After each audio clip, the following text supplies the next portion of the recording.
నువ్వు పెట్టు కాకా సార్ ఆ ఫోటో పుంగ తీసుకొని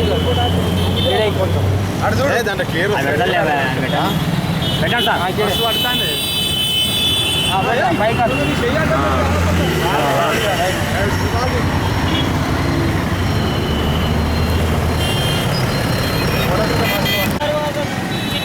जोहार जोहार कामरेड ఐలమ్మ గారికి जोहार जोहार రైతం ఐలమ్మ గారి ఆశయాలను రైతం जोहार जोहार జయప్రంచండి 29వ వర్ధంతి మహాసభలలో జయప్రంచండి 29వ మహాసభలలో చిట్యాల ఐలమ్మ గారికి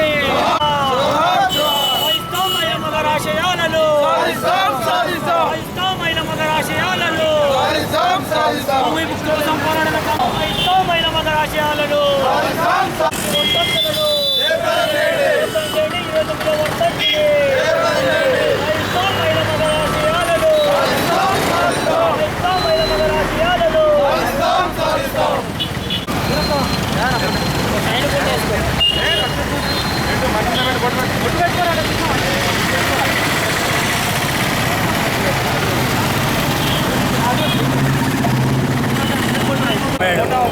చిట్యాల ఐలమ్మ గారు 1887 సంవత్సరంలో రాయపర్తి మండలంలోని కిష్టాపూర్ గ్రామంలో జన్మించిన సాగర కులంలో జన్మించిన ఐలమ్మ గారు ఆమెకు చిన్నతనంలోనే బాల్య వివాహం చేశారు. తల్లిదండ్రుల ఆమోదం మేరకు చేసిన తర్వాత పాలకుర్తిలో వివాహం అయిన తర్వాత ఆమె జీవితకాలం ఆమె వయసు 50 సంవత్సరాలు రాగానే ఆమె తెలంగాణ సాయుధ పోరాటానికి పూర్తి నాయకత్వం వహించి దక్షిణ భారత తెలంగాణ దేశంలో అంతటా కమ్యూనిస్ట్ పార్టీ నిర్మాణంలో కానీ తెలంగాణ సాయుధ పోరాట నిర్మాణంలో కానీ కీలక పాత్ర వహించింది. 1942లో ఆంధ్ర మహాసభ పెట్టింది.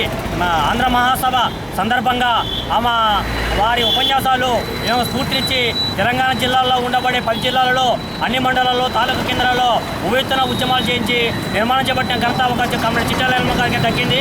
అంతేకాకుండా దానికి పాలకుర్తి దగ్గరలో ఉన్న విష్ణువురు అనే దేశముఖు రామచంద్రారెడ్డి వాళ్ళ కుటుంబ సభ్యులు వారి అనుచరులు ఈ రజకుల ఉత్పత్తుల మీద పంటలు పండిస్తున్న ఉత్పత్తి మీద రకరకాల ఉత్పత్తులు రజకులు కానీ గీత వృత్తులు కానీ రకరకాల వృత్తుల మీద జీవిస్తున్న పంటలు వారికి దక్కకుండా అప్పుడున్న వ్యవస్థ అప్పుడున్న పాలకులు అప్పుడున్న పోలీస్ యంత్రాంగం కూడా కనీసం ఐలమ్మకు మద్దతు పలకకుండా పెట్టుబడిదారులకు పోలీసులకు మద్దతు పలికారు. అయినప్పటికీ ఆ సాకలామ పొద్దునట్టు తన ఇంట్లో పని చేసుకుంటూ బట్టలు పట్టుకొచ్చుకుంటూ ఉతుక్కుంటూ వ్యవసాయం చేసుకుంటూ ఆ దొరల వ్యతిరేకంగా పోరాటం చేస్తా కామ్రేడ్ చిట్యాల ఐలమ్మ గారు దక్కింది. అంతేకాకుండా ఆ రోజు నుంచి ఈనాటి వరకు కూడా నేటికి 29 సంవత్సరాలు అయింది. దాని స్ఫూర్తితోని ఈరోజు ఉప్పల్ నియోజకవర్గంలోని నాచార డివిజన్లో వర్ధంతి సమావేశాలు నిర్వహిస్తున్నాం. దానికి అందరూ సహకరించాల్సిందిగా గతంలో అన్ని సంఘాలు మద్దతు ఇచ్చాయి.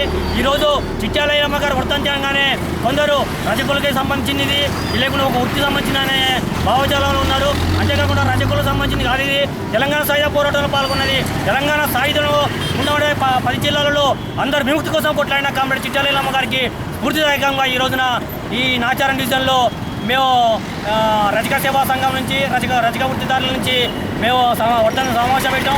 ఈ సమావేశం కాచిన అందరికీ ప్రతినిధులకు వాహనదారులకు అందరికీ అన్ని రంగాల ప్రజలకు ధన్యవాదాలు చెబుతూ మా యొక్క ఈ రాష్ట్ర ప్రభుత్వం కనుక రజక వృత్తిదారుల మీద రకరకాల ఆర్థిక విధానాలు పెడతా ఉంది. దీన్ని మనం ప్రవేశపెడితే ఈ రజక సంఘం వృత్తిదారుల నుంచి మేము వ్యతిరేకించి ఈ రాష్ట్ర ప్రభుత్వాన్ని మెడవచ్చడానికి మేము సిద్ధంగా ఉన్నాం. లేని పక్షంలో ఈ ఆర్థిక విధానాలు వ్యతిరేక విధానాలు మానుకోవాలని లేని పక్షంలో ఊర్తిన రాష్ట్రం మొత్తం మీద అన్ని జిల్లా కేంద్రాలలో అన్ని మండల కేంద్రాలలో అన్ని తాలూకా కేంద్రాలలో అన్ని గ్రామ కేంద్రాలకు ఐలమ్మ గారి స్ఫూర్తిని సాధించి మేము ఒక విజయోత్సవాలు జరుపుకుంటామని